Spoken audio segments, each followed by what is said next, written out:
In the last episode, episode 50 of the Pax Romana podcast, we talked about the Antonine Plague, the world's first pandemic, a disease of unknown origin and diagnosis that struck the Roman Empire under Marcus Aurelius around AD 165.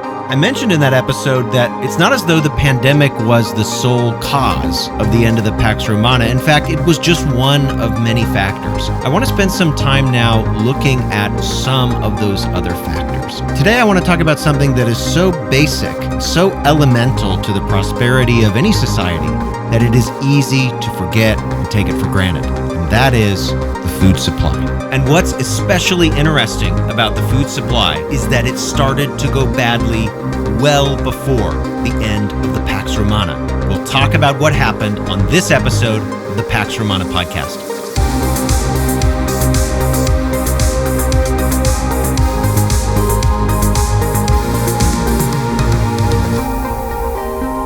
Episode 51, Climate Change and Famine in the Pax Romana. Hey listeners, thanks again for tuning into the show. If you are a new listener, this is episode 51. We've had 50 episodes prior to this, and I encourage you to just start from the beginning. For the large part, this podcast is a story. It is told in an order. You can catch any episode independent of the other episodes, but there is an overarching narrative that begins all the way back at episode 1. So if you haven't yet, go ahead and check out that episode. If you're catching this on the morning or the day that it's uploaded, you still have time to check out my talk for Smithsonian Associates, and that talk will be on Agrippina, Empress of Rome, Mother of Nero. Just search for my name, Colin Elliott, and the title, Agrippina, Empress of Rome, Mother of Nero, or search for my name and Smithsonian Associates, and you'll find a link to the talk. It is ticketed, so it does cost money. If you want to hear what I have said about Agrippina on this podcast, I encourage you to check the back catalog. I dedicated 3 episodes to her story early on, so check those out. And I think that's it in terms of announcements. Let's go ahead and get to today's episode.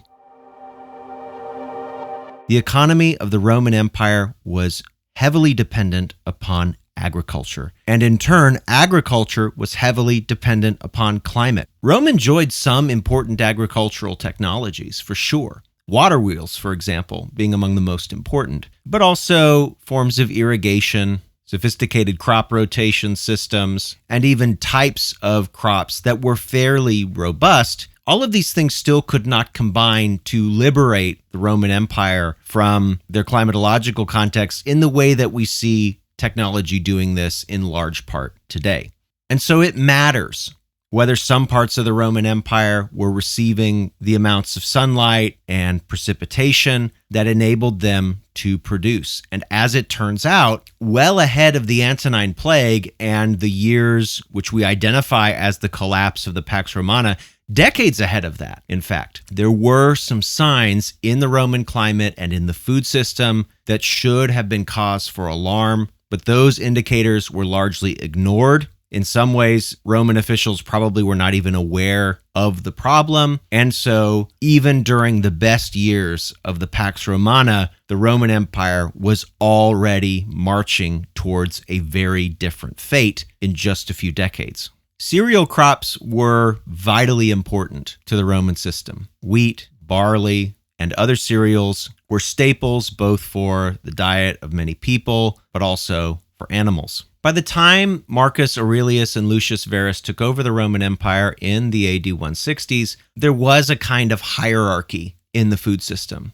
The city of Rome, with its over 1 million people, was largely fed by the province of Egypt. And I'll explain why in just a moment. After Egypt, the next 2 major breadbaskets were in the Western Mediterranean. One was North Africa, which Rome had acquired following the Punic Wars with Carthage back in the days of the Roman Republic. And then the oldest breadbasket for the Romans was Sicily, which they acquired after the very first war with Carthage in the middle of the 3rd century BC. Between those 3 breadbaskets, Egypt, North Africa, and Sicily, Rome was able to feed the population of the city of Rome and also the populations of many of the capitals of the empire. City of Carthage, city of Lugdunum, Ephesus, Alexandria, Pergamum, and a variety of other major cities were fed, at least in part, by those bread baskets. Of course, this is the Mediterranean, and grain was grown all over for local consumption. But those three bread baskets were vitally important. And as I said, for Rome, Egypt seems to have been the most important. And for more on the importance of Egypt to Rome, you can read the excellent book by Paul Erdkamp on the grain market in the Roman Empire. So why was Egypt so important? Why did it take over as the chief breadbasket despite being farther away from Rome than the other two, than Sicily and North Africa? It has to do with climate. It has to do with global climate. So in the Mediterranean, you have a wide variety of microclimates, very small regional variances based on elevation, based on proximity to the sea, based on latitude. There are a variety of factors that just cause certain regions to do well in terms of precipitation, sunlight, and crop growth, while a neighboring region just a few miles away does poorly in the exact same season. You could have a set of fields in one part of Italy in March do just fine, but then a few valleys over, it just gets a few degrees hotter or a little bit drier, and this is enough to ruin parts of the crop. And that transition from spring to summer in the Mediterranean could go badly in some regions and whole crops would be lost. At any given time, there were localized food shortages in the Roman world. The historian Peter Garnsey estimates that 1 out of every 3 years, you could expect food shortage or even famine in the Roman world. Now, I don't know if it's that much or not, but that was his estimate. The point is, food insecurity was prevalent in the Mediterranean. Egypt, in part, changed that situation because Egypt's grain fields were not fed by the same climate mechanisms of the rest of the Mediterranean. Egypt's fields were watered by the Nile. Every summer, the Nile would flood and douse the fields with water. It was really just a matter of keeping the canals and irrigation channels clean and making sure to monitor the flood level as it rose in the late summer. And those floodwaters came from over 1,000 miles south in equatorial East Africa. So we're talking most of what is now the modern state of Ethiopia. Every summer, that region just gets doused with rain. Well, most summers. It runs down those mountains, it collects silt and nitrates and other nutrients, and then it just, in a torrent, goes down the Blue Nile and then into the Nile proper, and it washes all the way down into Egypt, and it brings all that water and all those nutrients into the soil afresh every single year. We have pretty good evidence for flood records in Egypt, which show that for the most part, during the first 100 years of the Pax Romana, those floods were pretty reliable. They came almost every year. They came in amounts which were sufficient to water most fields in Egypt. The canals were kept clean. It was not a problem. And so Egypt was just abundantly fertile. So despite the fact that it was much further from Rome and it took a lot of effort to transport all that grain such a long distance, it ended up being worth it because of how reliable it was.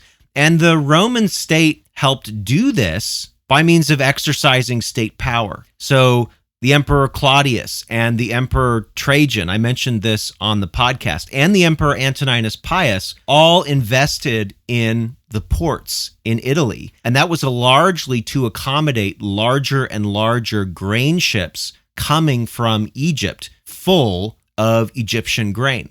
We have records of laws during the 1st and 2nd century of the Pax Romana underwriting the cargoes of large grain ships. So if those ships or their cargoes happened to be lost on the journey to Rome, the state would pay for the loss. That's how invested the Roman state became in the Egyptian grain market because it was so reliable.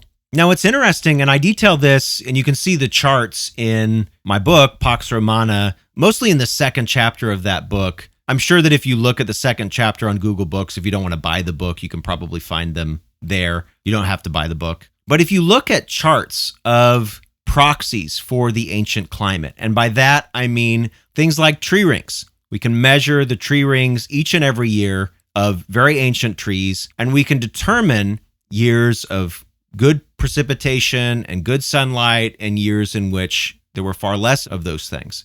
And we can track those in certain regions. So we have fairly old trees in parts of Northern Europe, in Austria, and also in Finland. We have trees in parts of North America that are that old, like bristlecone pines in southern Colorado. We have cave speleothems, so stalagmites and stalactites that grow over the course of time, and their growth can be measured and dated so we can get a sense of what years there was more precipitation and what years there weren't. Now, those aren't as accurate as tree rings.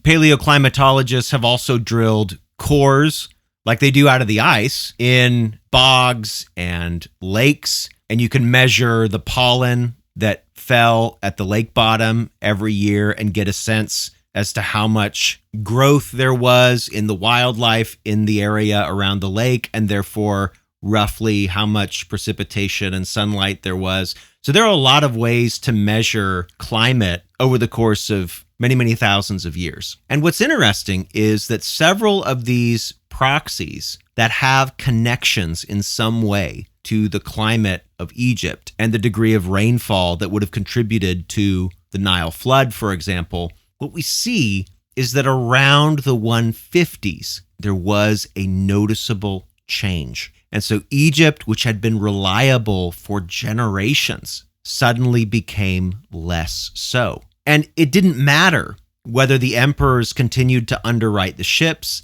It didn't matter how large the ports were in Rome. It didn't matter even that the Roman state began to compel ship owners to transport grain even when it wasn't profitable to them, which happened in the late Pax Romana. None of that mattered because the grain just simply was not growing in the numbers that it had been in Egypt prior to this. And some of the indicators in other parts of the Mediterranean, like tree rings in Northern Europe or proxies for storm activity in the Western Mediterranean, some of those other proxies suggest that other regions, some of the regions that might have served as a backup if things in Egypt went badly, some of those other regions began to experience environmental stress around the same time, right around the 150s AD. Now, Roman authorities were very good at storing grain. There were huge storehouses in Rome. Many other cities stored grain for the long term in the event of the odd food shortage or famine.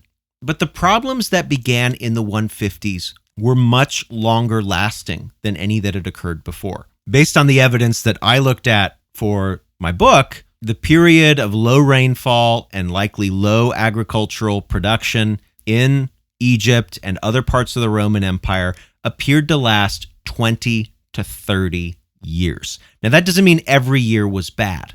There were some good years, but there were a lot more bad years. About every other year was bad during the second half of the second century. And that just had not been the case at any other time in the Pax Romana.